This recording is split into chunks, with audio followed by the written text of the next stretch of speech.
HMO heaven again. And what I wanted to do today was talk about those crucial questions that you need to ask your letting agent, your HMO letting agent. So there's a sort of debate within HMO world that really the only way to get really excellent management for your HMOs is to do it yourself.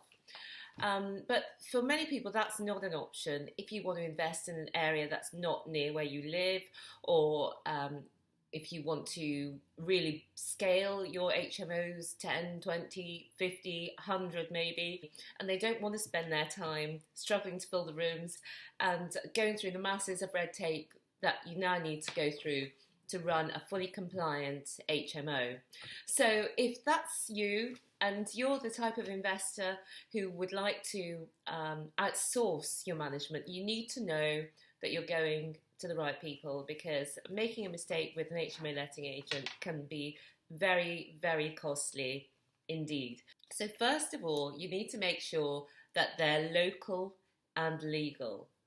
And by that, I would suggest within 15 miles of your properties. So you want your agents to be able to visit really easily, obviously for maintenance, viewings and all of that sort of thing. But also you really want them to know the area, to know what else is available within your area, to know how to price the rents to attract the right sort of tenants. The second thing is they've got to be legal, and by that every letting agent should be a member of a consumer protection scheme. So that's the Property Redress Service or the Property Ombudsman. I've got a few notes here as well if I keep looking down. They should also have public liability insurance. It should be registered with the Information Commissioner's Office. You need to make sure that they've got all these are just the basic things that you need before you even really carry on any further conversations. Thirdly, you need to know that your agent fails to register a deposit within 30 days, you're liable. So you need to know that they're a member of a certified deposit scheme if they're taking deposits on your behalf, and you need to know what their systems are for ensuring that all those deposits are registered within 30 days. So that's the basics. So they're local, they're legal, are they able? So the first thing you need to know is my agent an HMO specialist? And there are a couple of ways that you can dig into that. You can ask them what percentage of properties that they manage are HMOs, how many HMO rooms that they're managing at the moment. And then you can ask them, you need to dig down to see, do they understand HMO terms? So do they know what licensing is? Do they know what Article 4 is? Do they understand the fire regulations and the safety regulations surrounding HMOs? Because if any of the certifications expire that are required, again, you're liable. So ignorance is not bliss. The next thing you need is you need to know what their HMO room void rate is. So how often are your HMO rooms going to be empty? So even if you have, over a period of a year, 3 months with a room empty, that is £1,200 a year. That's £6,000 every 5 years that you're hemorrhaging from your business. And we found landlords who've had agents managing rooms that have been empty for months. One 8-bed HMO landlord we spoke to, at the period of the time when the agent was managing it, the maximum people they ever had in it was 5 people. That is crazy. That's £1,200 a month going on for years. It's just totally ridiculous. So you need to know their HMO void rate. If they can't tell you their HMO void rate just like that, they're not measuring it.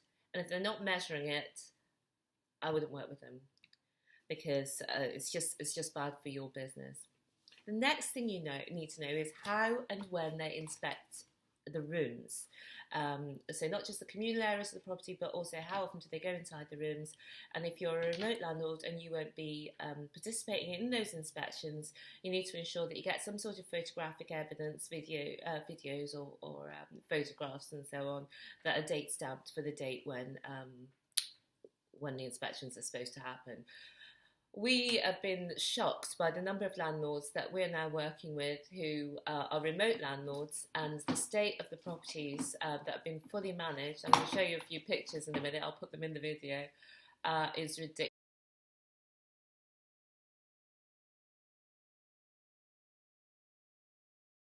And it's obvious from the pictures that the agents have not been into the property, and not only have they not been into the property, they've not been into the property for years.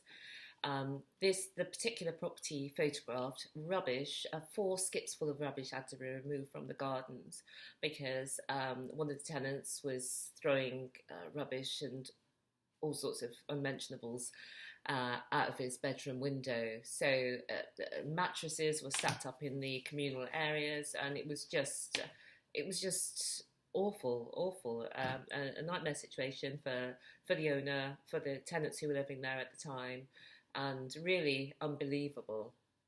So you need to make sure that those inspections are happening and that you see evidence of the condition of your property on a regular basis. We do the inspections every quarter of the rooms and provide reports to all our landlords, but we also are in and out of the property, the communal areas regularly too, more regularly, because we pay for fortnightly cleaners to go into all of the HMOs that we manage. The next thing you need to understand is the fees, and you really need to dig down into this to find out what you might expect to pay during a typical HMO year. Ask them for examples from other HMOs with the same number of rooms that you've got, and ask what a typical number of room changes would be, so that you understand what it's going to cost you for a year. A typical fee would be 10% plus VAT. As the management fee, but don't forget the other fees. So there are also often tenant find fees, inventory fees, AST fees, tenancy renewal fees, and maintenance fees. And with the fees for tenants ending, due to be next year, I believe, coming in, it's anticipated that the fees to landlords will go up. So just make sure you fully understand what the costs are. How does your agent ensure compliance to the statutory requirements and checks? So, for example, do they have online automated alerts, or are they relying on a paper system that's antiquated and out of date, and things could easily get missed if somebody is off sick or not on the ball? You need to make sure that you're on top of those things, because if any accidents happen within your property and it's found that any of the certifications are not in place, again, you're liable and not your agent. And finally, you need to ask them if they can pass you across to any other landlords for testimonials. If they don't have a number of landlords who are willing and able to give a testimonial on their behalf, who you could ring up and speak to about their HMOs and the sort of costs and everything about their experience of the agent, then again, that's a big red flag.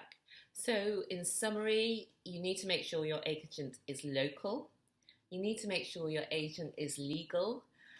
So once you know that they're local and legal, this is what you get. Big, what is that called? Hand bombed. Would you call it hand bombed? This is the sort of thing I have to cope with day in, day out, 24/7. Get off. Yes, so she's put me right off. This was supposed to be short, and now look at it. So we know that they're local, we know that they're legal. Then we've got our 5 questions, which is, you find out if they're an HMO specialist. You find out their HMO void room rates. You find out their inspection regime. Oh, I've given myself away. I was trying to be fly, with my notes over there rather than down here, but I'm still as obvious.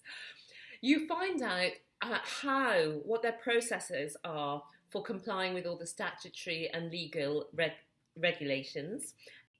You need to fully understand the fees that you'll pay in a typical year for your size of HMO. And finally, you ask for references from other landlords. And that's it.